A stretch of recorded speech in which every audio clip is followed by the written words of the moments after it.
صلی اللہ علیہ وسلم۔ اور حضرت عمر جیسا بندہ 24 لاکھ مربع میل کا حکمران اور شاہ روم کو خط لکھ کے کہتا ہے میں منت نہیں کرتا، میں حکم دیتا ہوں۔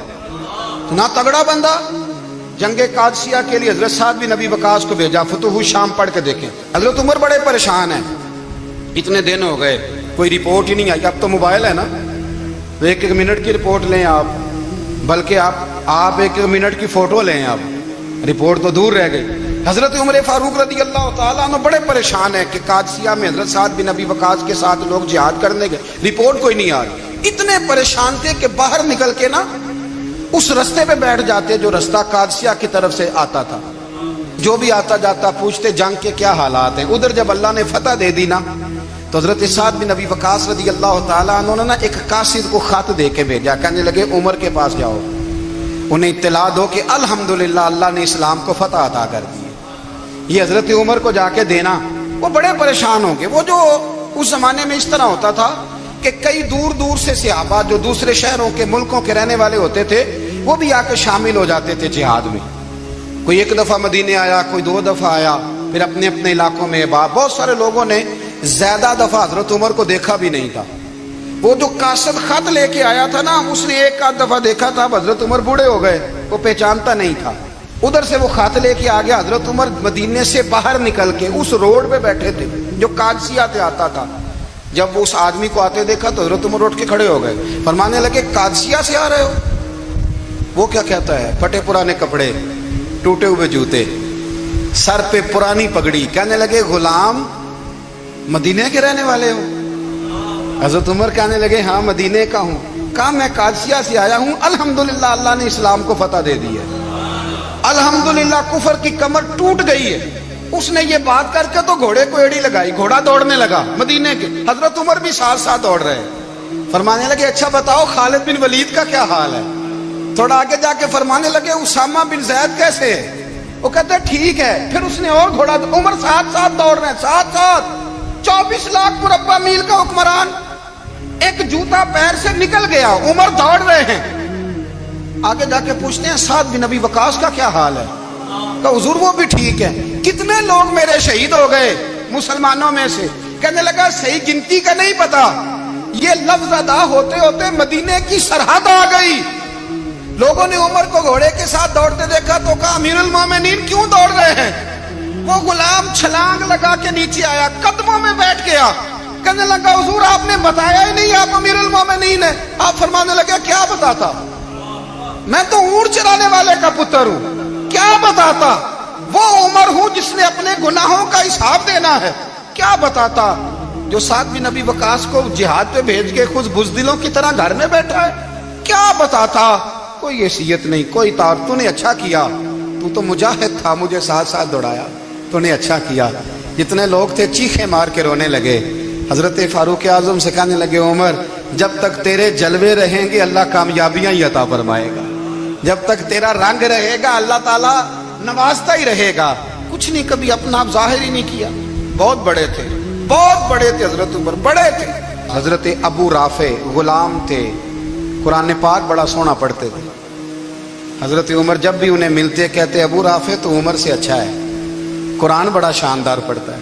تو وہ کہتے حضور اگر میں قرآن صحیح پڑھتا ہوں تو آپ کو قرآن کی تشریح زیادہ صحیح آتی، آپ بھی تو مجھ سے افضل ہیں۔ تو آپ فرماتے نہیں پھر بھی تو مجھ سے افضل ہے۔ کیوں؟ اس لیے کہ تو اپنے آقا کی نوکری بھی ٹھیک کرتا ہے اور رب کی عبادت بھی ٹھیک کرتا ہے، اور مجھے خالص صرف عبادت کرنی ہوتی ہے وہ بھی ٹھیک نہیں کر پاتا۔ ساری زندگی اپنا محاسبہ، ساری زندگی اپنے گریبان میں دیکھا، ساری زندگی اپنے آپ کو پرکھا، اپنے آپ کو ٹٹولا۔ 62 سال عمر بیت گئی۔ حضرت حذیفہ بن یمان ایک صحابی تھے، میرے نبی کریم علیہ السلام نہ ان سے راز کی باتیں کرتے تھے۔ ہر بندے کا ہاضمہ ٹھیک نہیں ہوتا، سب سے راز کی بات نہیں کرنی چاہیے۔ حضرت حذیفہ بن یمان کہتے ہیں حضور راز کی باتیں بتاتے۔ مدینہ منورہ میں جو منافقین تھے ان کی لسٹ بھی نبی پاک نے حضرت حذیفہ بن یمان کو دی تھی۔ جب کوئی مشکوک آدمی مر جاتا نا تو صحابہ کہتے ہیں ہم دیکھتے اگر حضرت حذیفہ نے جنازہ پڑھا ہے تو ہم بھی جنازہ پڑھ لیتے۔